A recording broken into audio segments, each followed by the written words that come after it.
everybody, thanks for watching Faster and Louder once again. I'm going to be doing the BC Racing Coilovers review this time.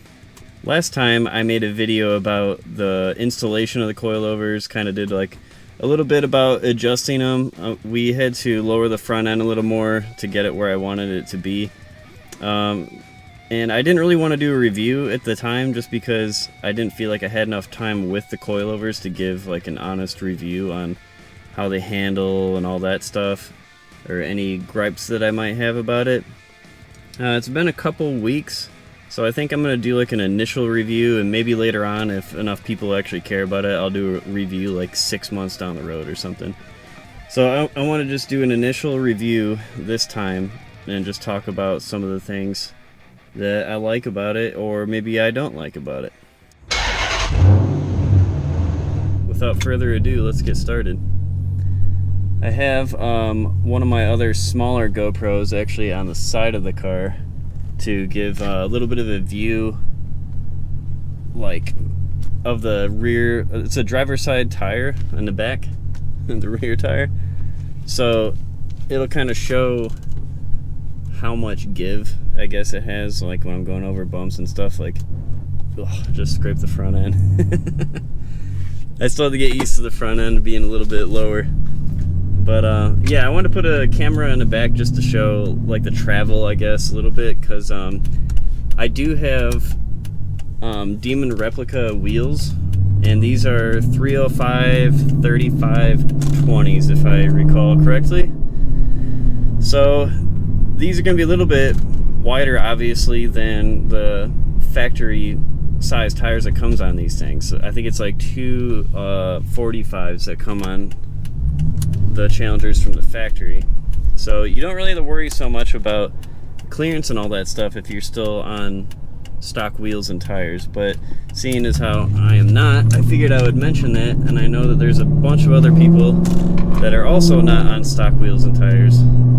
So, and I know that some people are on the, it's a different brand, but they also make Demon replicas, and they're on 315s. I don't think you'll have any problems with those either, because those actually have a further back offset. So they're actually tucked in just a little bit closer to the inside of the car, whereas these aren't, but I'm on more narrow tires, so it pretty much balances out. But yeah, these, I really don't notice like a huge drastic difference in everyday driving. I've probably put about, I haven't really been driving a whole ton lately, which is kind of the downfall of this whole thing, but I've put on at least a couple hundred miles after I put these on. It's been a little bit of city driving. Like, I only drive about 6 or 7 miles like to and from work every day, so I don't get a whole lot of city driving in, but there's a lot of bumps and just little stupid stuff. And it really isn't that much different than factory ride as far as I'm concerned. It's definitely a little bit more stiff. It's like the rebound, I think is what you would call it, where it kind of just bounces back, like after it takes like a shock, it goes back down. I feel like the rebound is faster, so it might be a little bit more jarring to some people. Like the factory settings, you know, the factory shocks and struts and springs and all that stuff, it softens it. It makes it so it's more of like a, you know, soft impact going over bumps and whatnot.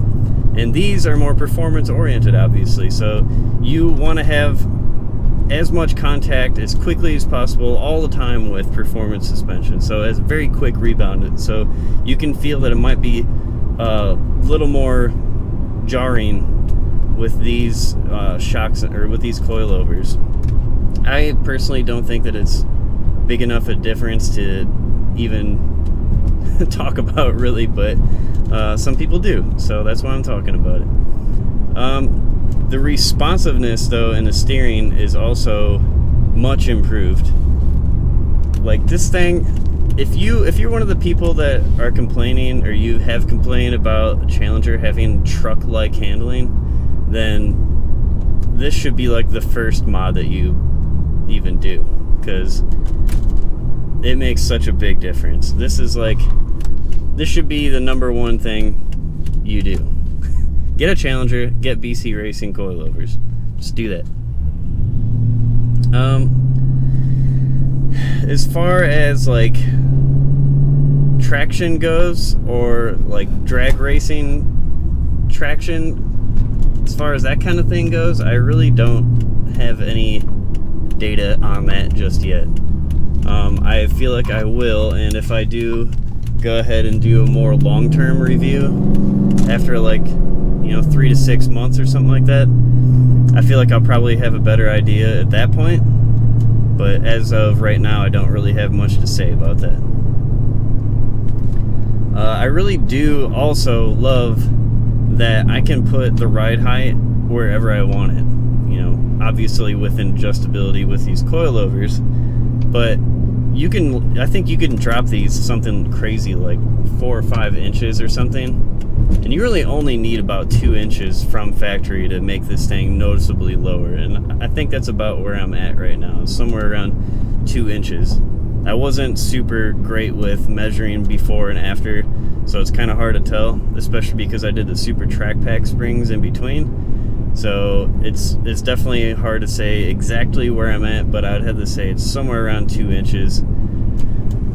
And yeah, I'm loving that. I'm loving that I can put it right where I want it. So if I have, like I said before in another video, if I find that I'm scraping up over everything, I can just raise it up just a little bit and I won't have any problems anymore. You can't do that with lowering springs. Lowering springs put you at that spot and you're there. That's all you can do.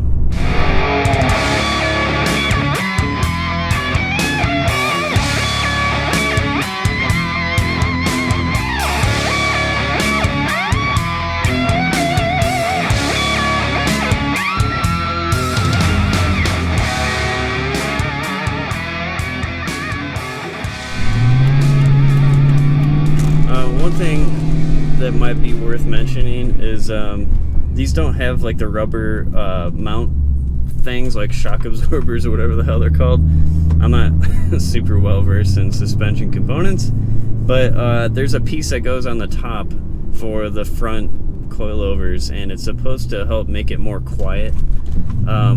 So far I haven't had much trouble with that.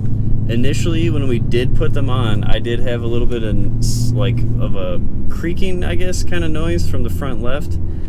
But when I went back a few days later to do some final adjustments on it, we just checked all the tightness of everything in the front end, all that stuff, made the final adjustments, and it was fine after that. So I don't know if it's just a fluke or maybe something just wasn't like settled 100% correctly or what, but since then I haven't had any issues with it.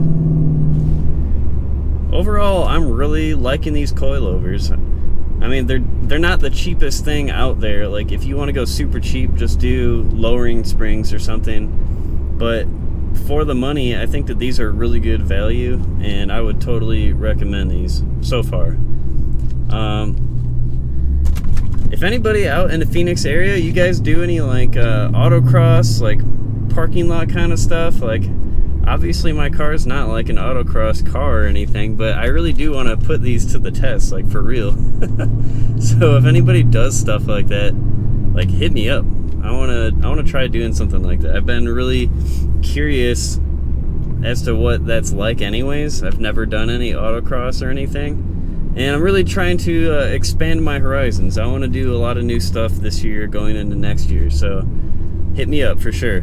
If you guys like this video, you like what we're doing, please subscribe to follow us, and we'll notify you anytime a new video is coming out. I really appreciate you guys watching. Have a good one.